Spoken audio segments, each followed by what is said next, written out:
I hope सबको आवाज आ रही हो।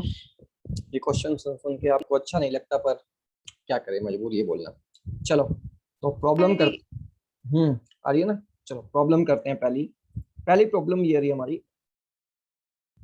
ए सेल ऑफ ईएमएफ 20 वोल्ट,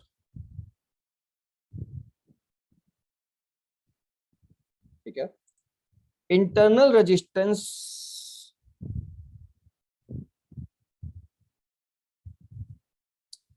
आपको दे रखा है कितना, 0.5 ओम, 0.5 ओम,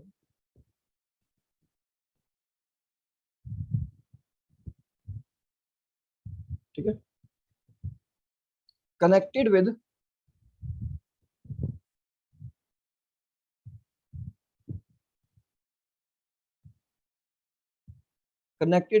to load resistance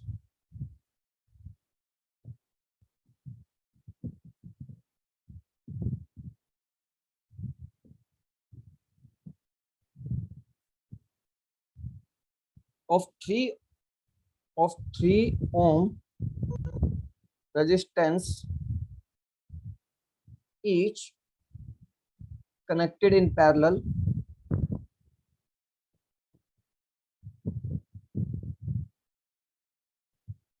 find current flowing in the circuit.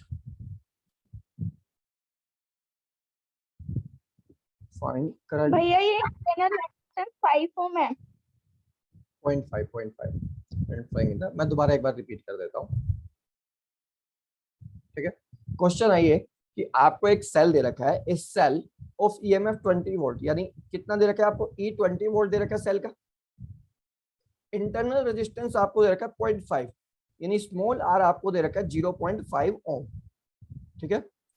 Connected with two load resistance, दो आपको लोड रेजिस्टेंस दे रखे हैं, R1 मान लेते हैं 3 ओम ईच, और R1 R2 आपस में कैसे कनेक्टेड है, वो पैरेलल में कनेक्टेड है। Two load resistance 3 ohm each, resistor 3 ohm resistance each connected in parallel, find current flowing in the circuit. अब आपको करंट निकालना सर्किट में, तो एक थोड़ा सा आपको आइडिया लग जाए, मैं आपके लिए क्या बनाता हूँ, मैं आपके लिए डायग्राम बना लेता हूँ। देखो ये रहा मेरे पास एक सेल, ये उस सेल का इंटरनल रेजिस्टेंस कितना ईएमएफ है इसका 20 वोल्ट, और इंटरनल रेजिस्टेंस है आपके पास 0.5 ओम, ठीक है। अब ये दो चीजें आपस में पैरेलल में कनेक्टेड है, दो लोड रेजिस्टेंस के। ये रहा आपका R1 3 ओम, ये इक्वल्स टू है, ठीक है। सिमिलरली ऐसे ही ये रहा आपका R2 3 ओम। ये आपका सर्किट आपको दे रखा है, एक बैटरी 20 वोल्ट की जिसका इंटरनल रेजिस्टेंस 0.5 ओम, दो लोड रेजिस्टेंस 3 ओम के ईच वो कनेक्टेड है। सबसे पहला काम क्या होगा, आपको क्या करना, करंट फाइंड आउट करना है। करंट के लिए देखो एक फॉर्मूला हमने निकाला था, ठीक है। करंट के लिए एक फॉर्मूला हमने देखा था कि आई बराबर क्या था, आई बराबर E upon R plus R था। इस फॉर्मूले की मदद से मैं करंट निकाल सकता हूँ। अब देखो ई तो मेरे पास है, आर भी मेरे पास है, पर नेट रेजिस्टेंस मेरे को अभी एक बार देखना पड़ेगा। यहाँ पर पहले इन दोनों को मैं सोल्व करूंगा, तो ये दोनों पैरेलल कॉम्बिनेशन है। सिंपल पैरेलल वाला फॉर्मूला मैं लगा दूंगा सबसे पहले, 1/r is equals to 1/r1 plus 1/r2, यानी 1/3 प्लस 1/3 1/r। तो ये क्या हो जाएगा, ये मेरे पास r जो यहाँ से आ जाएगा वो आ जाएगा 3/2 ओम, यानी 1.5 ओम या 3/2 ओम। इस तरीके से r मेरे पास यहाँ पर आ जाएगा, ठीक है। अब मैं क्या करूंगा, अब मैं सिंपल ये वाला फॉर्मूला लगा दूंगा, ये जो मेरे पास फॉर्मूला है I is equals to E upon R plus R वाला। अब देखो ई कितना है, ई मेरे पास है 20 वोल्ट, आर मेरे पास 3/2 को मैं क्या लिख देता हूँ, 1.5 लिख देता हूँ। इंटरनल रेजिस्टेंस 0.5 मुझे दे रखा है, I is equals to 20/2, simple ये आ गया 10 एम्पियर। तो इस तरीके से हमने ये क्वेश्चन इस आपको इंटरनल रेजिस्टेंस के आते हैं। कभी इंटरनल रेजिस्टेंस फाइंड आउट करने को आता है, ईएमएफ और टर्मिनल पोटेंशियल दिया होगा, कभी करंट फाइंड आउट करने को आता है, तो वो आपको देखना पड़ेगा। ये वाला क्वेश्चन हो गया, तो अगला कर दें।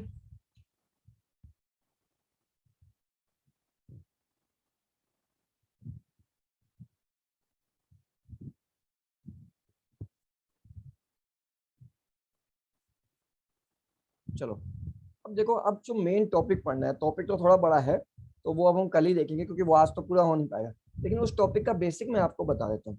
बेसिक क्या है कि कॉम्बिनेशन ऑफ सेल, या एक चीज ऐसे देखो, हमारे पास अगर सेल है, ठीक है, या तो सेल चार्ज फिर होगा, बता ही अब देना, लिखवाने का मत करना है ना, क्या खाली समझा दो, कुछ लिखना मत, कभी उतारना पड़े लिखने का। नहीं, थोड़ा सा लिखना पड़ेगा, ठीक है, बाकी ये आप बना लो जो मैं लिख रहा हूँ।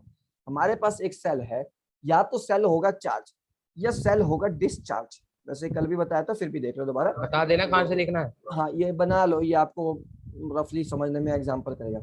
अगर सेल चार्जिंग में है तो उसकी जो इक्वेशन होगी वो होगी V is equal to E plus I R. अगर सेल डिस्चार्जिंग में है तो उसकी जो इक्वेशन होगी V E माइनस का आई आर।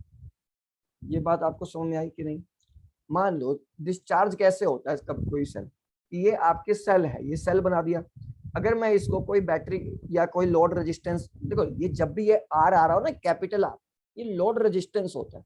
लोड रेजिस्टेंस का मतलब आपको या तो सर्किट आप उसमें जोड़ रहे हो, या आप उसमें कोई दूसरा डिवाइस लगा रहे हो, या जैसे मान लो मेरे पास मोबाइल है, मैं चार्जर से इसमें वो किसी बैटरी का मैंने चार्जर बनाया और इसमें इन कर दूंगा, ये चार्ज हो जाएगा।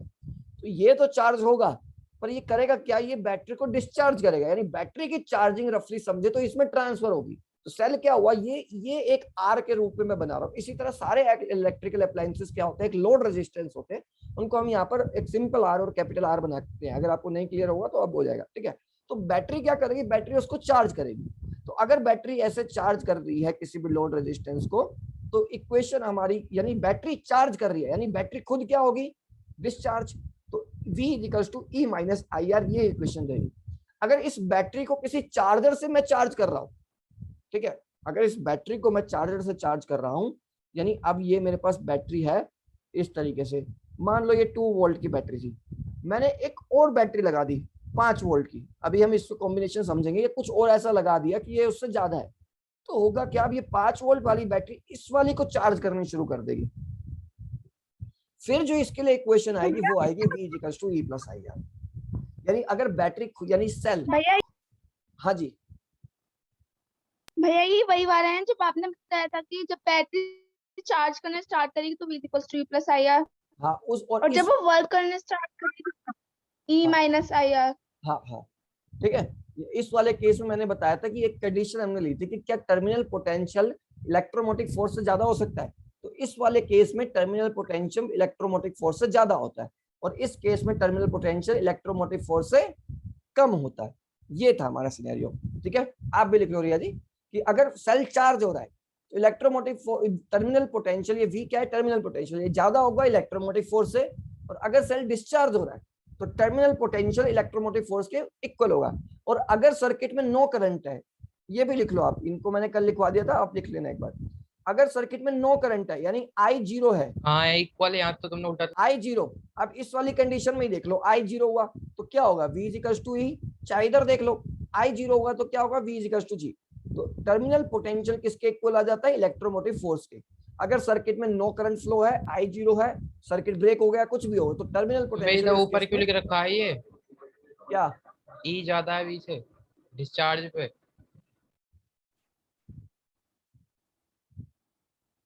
दोनों तरफ E ज्यादा, हाँ तो डिस्चार्ज पे यही तो होता है, इलेक्ट्रोमोटिव फोर्स ज्यादा। अब इस इक्वेशन को देख लो मुन्ना, इस और E फिर में ये से V इक्वल्स टू E किसके लिए लिखा है। V इक्वल्स टू E मैंने लिखा है जब I0 होता है, ये अलग केस है सारा, ठीक है, ऊपर वाले अलग है।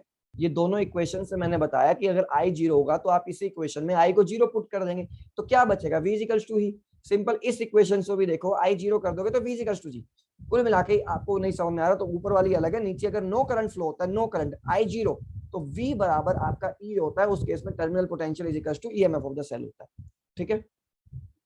अब एक चीज और है हमारे पास कि अगर हम अब अपनी बैटरी को कैसे कनेक्ट करते हैं, अगर मेरे पास बैटरी इस तरीके से कनेक्टेड है, मतलब पॉजिटिव टर्मिनल बैटरी का किसी दूसरी बैटरी से पॉजिटिव टर्मिनल इस तरीके से कनेक्टेड है, ठीक है, थोड़ा अच्छा नहीं बना ना, देखो एक बैटरी है मेरे पास, एक दूसरी बैटरी है, अगर ये आपस में इस तरीके से कनेक्टेड है, इसका मान लो E1 EMF है, इसका मान लो E2 EMF है, चलो इसको 2 वोल्ट लेते हैं, इसको 3 वोल्ट लेते हैं समझने के लिए। तो नेट EMF जो अब सर्किट में बनेगा वो बनेगा E1 प्लस E2, यानी अब कितना बन जाएगा 5 वोल्ट। अब 2 और 3 नहीं रहेगा। अगर पॉजिटिव नेगेटिव और एक नेगेटिव वाला दूसरे पॉजिटिव से कनेक्टेड है इस तरीके से, तो ईएमएफ जो होंगे दोनों बैटरी के वो एड ऑन हो जाएंगे। यानी अगर आपको कभी बैटरी इंक्रीज करने हो, आपके पास दो छोटी छोटी बैटरी हैं 2 वोल्ट की, आपको 4 वोल्ट सर्किट में चाहिए, तो आप उनको इस तरीके से जोड़ देंगे तो 4 वोल्ट आपको मिलेंगे। ठीक है। अगर कभी ये जो आपकी बैटरी है इस तरीके से बनानी तो नहीं है कनेक्टेड ना है, फिगर? हाँ ये बनानी है आपको। मान लो ये नेगेटिव, ये पॉजिटिव टर्मिनल, ये नेगेटिव। जिसको भी पूछता हूँ वही कह देते हो बना दिया, मैं पूछूं। मैं तभी तो बना रहा हूँ ना कि ये बनानी है, तभी तो आपके लिए बना रहा हूँ। ठीक है। लगभग लगभग सब बनाना ही होता है, कुछ ही काम होता है जो रफ वर्क टाइप होता है। अब देखो, अगर ये टर्मिनल मैंने नेगेटिव से जोड़ दिया, E1 E2, ये मान लो 5 वोल्ट है, अब ये 2 वोल्ट है। ठीक है, इस तरीके से मैंने जोड़ दिया। अब जो ई नेट आपके पास आएगा वो आएगा बड़े में से छोटा माइनस करेंगे, E1 माइनस E2। यानी 5 में से मैं अगर 2 माइनस कर दूंगा तो ये 3 वोल्ट आएगा। और ये 3 वोल्ट किसकी डायरेक्शन में आएगा? जो बड़ी वाली डायरेक्शन है। यानी इस पूरे कॉम्बिनेशन के केस में 3 वोल्ट अब किस तरफ आ जाएगा? लेफ्ट तरफ। यानी करंट कहां फ्लो होगा? किसी ने कुछ कहा? चलो नहीं कहा। हाँ, करंट कहां फ्लो होगा? करंट आपका इस तरफ फ्लो होना शुरू हो जाएगा। इस केस में तो साफ साफ देखो, पॉजिटिव टर्मिनल से करंट फ्लो होता है, ये तो हम सबको पता है। इस केस में क्या है, दोनों पॉजिटिव टर्मिनल लेफ्ट तरफ है तो करंट यहाँ पर फ्लो हो जाएगा। इस केस में क्या है, जो बड़ा वाला है, बड़ा वाला उससे फ्लो होगा। 5 में से आप 2 घटा दोगे, अब जो बैटरी इक्विवेलेंट आ गई वो आपकी 3 वोल्ट की बैटरी इक्विवेलेंट आ गई और करंट आपका इस तरीके से फ्लो होगा। अगर ये केस ऐसा होता कि मान लो ये आपकी 2 बैटरी है, ये 5 वोल्ट होता और ये 3 वोल्ट होता, ये E1 ही है, ये E2 ही है। इस केस में जो E आता वो आपके ये पास दूसरी E2 वाली माइनस फिगर में E1। प्लस माइनस साइन का है। अरे ले बना ले, वो बड़ी छोटी बना तो रहा हूँ। बड़ी का रेड मतलब, वाली में। बड़ी का मतलब प्लस, छोटी का मतलब नेगेटिव। बना दिया तो अच्छी बात है, नहीं बनाया तो समझ जा। ठीक है। मतलब अब देखो, इसमें उल्टा क्यों कर दिया? माइनस क्यों करा? ऊपर में तो प्लस करा साइन से। मैं आपको ये समझाने का प्रयास कर रहा हूँ कि अगर पॉजिटिव एक नेगेटिव टर्मिनल बैटरी का किसी पॉजिटिव टर्मिनल से जुड़ता है, एक तरीके से समझ लो ये सीरीज में है, तो आपका नेट ईएमएफ ऐड ऑन हो जाता है। अगर नेगेटिव टर्मिनल से ही जुड़ता है या पॉजिटिव टर्मिनल से जुड़ता है, उस केस में जो हम नेट ईएमएफ होगा वो आपका सब्ट्रैक्ट होगा, बड़े में से छोटा वाला। इस केस में 5 वोल्ट बड़ा था, 2 वोल्ट छोटा था, तो नेट ईएमएफ आया आपका E1 माइनस E2। फिर मैंने एक केस 2 ले लिया इसी का, कि अब मान लो कि अब आपका E2 5 वोल्ट है और E1 3 वोल्ट है, तो अब आपका जो नेट ईएमएफ आएगा वो आ जाएगा आपका E2 माइनस E1। तो बड़ी वैल्यू में से छोटी वैल्यू आप माइनस करेंगे और नेट करंट जो आपका फ्लो होना शुरू हो जाएगा वो आपका राइट डायरेक्शन में फ्लो होना शुरू हो जाएगा इंस्टेड ऑफ लेफ्ट। बड़ी में से छोटी वाली ईएमएफ घटा दोगे और बड़ी वाली की तरफ ही, बड़ी वाली के पॉजिटिव, ये भी लिख लो अगर नहीं समझ में आ रहा, current flow in direction of बड़ी वाली बैटरी के पॉजिटिव टर्मिनल की साइड। दुष्यंत जी के लिए लिखवाया स्पेशल। ठीक है। बड़ी वाली बैटरी के, यानी बड़ी वाली मतलब जिसका पोटेंशियल ज्यादा होगा, ये भी बता देता हूँ, बड़ी वाली मतलब जिसका पोटेंशियल ज्यादा होगा, पोटेंशियल छोड़ो, ईएमएफ लिखो, जिसका ईएमएफ ज्यादा होगा, उस बैटरी के पॉजिटिव टर्मिनल के करंट की डायरेक्शन फ्लो हो रही होगी। इसमें बाकी कुछ कॉम्बिनेशन है, सीरीज कॉम्बिनेशन, पैरेलल कॉम्बिनेशन, वो हम कल की क्लास में देखेंगे। ये वाला टॉपिक आप बुक में से भी एक बार जरूर पढ़िए और इस नोट्स को तो अच्छे से करिए, तभी आपको थोड़ा अच्छे से समझ में आ पाए। Book NCERT, S L Arora, Pradeep, कुछ भी हो आपके पास, एक बार जरूर उस रेफरेंस बुक में से आप देखना। बड़ी यहाँ वाली तक का आगे कहाँ से लिखना है? है, ये लाइन आप लिख लो अपनी रफ लैंग्वेज में, और अगर इसमें से कुछ अभी आपको प्रॉब्लम होती है तो बताओ, हमारे पास अभी कुछ टाइम नहीं, है। बड़ी वाली के आगे कहाँ से लिखना है? बड़ी वाली बैटरी के पॉजिटिव टर्मिनल की साइड, बड़ी वाली मतलब ईएमएफ। ठीक है, ईएमएफ भी लिख लियो बड़ी वाली की ब्रैकेट में, याद रहेगा अच्छे से। कुछ चीजें बस याद रहनी चाहिए, बाकी तो सब चलता है, चाहे हिंदी में लिखो चाहे इंग्लिश में लिखो। आप पेपर में तो इंग्लिश में लिखना है, कंसेप्ट वाली उसमें ये काम आती है। ठीक है, किसी को कुछ पूछना है पूछो, नहीं तो हम लीव करें। बड़ी वाली क्या है मतलब? बड़ी वाली अभी तो बताया ना, ईएमएफ। जान के पूछता है कभी कभी तो मुझे लगता है। बड़ी वाली बैटरी, बड़ी वाली मतलब ये बैटरी जो का लिखवाया है ये जो जिससे ब्लू पेन के लिए फिगर बनाई है उसके लिए लिखवाया है सबके लिए? इन जनरल लिखवाया है। लिख ले तू, ये एक लाइन और लिख ले। बड़ी वाली बैटरी मतलब इसका ईएमएफ ज्यादा।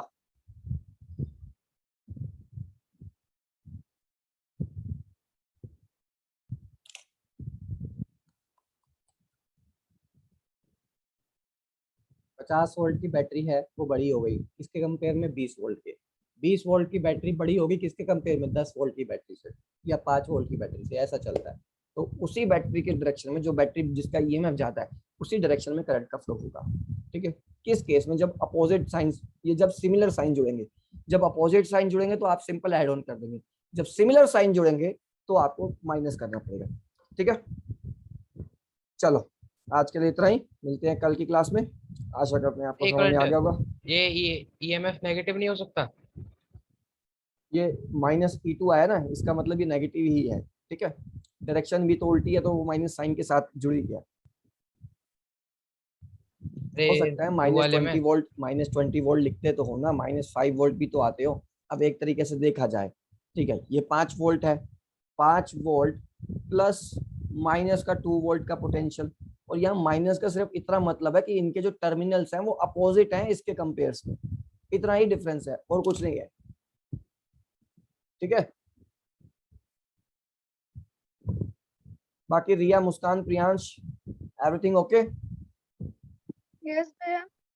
ए ब्लू वाली फिगर में यही तो बता रहे हो ना किससे? कि मतलब ये जिसका वो हो जाता होगा उसी से छोटे में मैच करेंगे, छोटा बड़े से मैच नहीं करेंगे, वैल्यू नेगेटिव नहीं आनी हाँ चाहिए। हाँ हाँ। सिंपल, कभी बचपन में सेल नहीं जोड़ के देखे, दो चार हैं कैसे जोड़ते हैं? करना क्या जोड़ के, करंट तो दिखता ही नहीं, सर्किट कहाँ पूरा होता है। हाँ दे भैया चैट पे किसने कहा भैया मैं आई लीव? हाँ आप जा सकते हो प्रियांश, जिसको जाना जा सकते हो, ये दुष्यंत जी के लिए रुका हुआ हूँ मैं, क्लास तो ओवर हो चुकी है। ठीक है।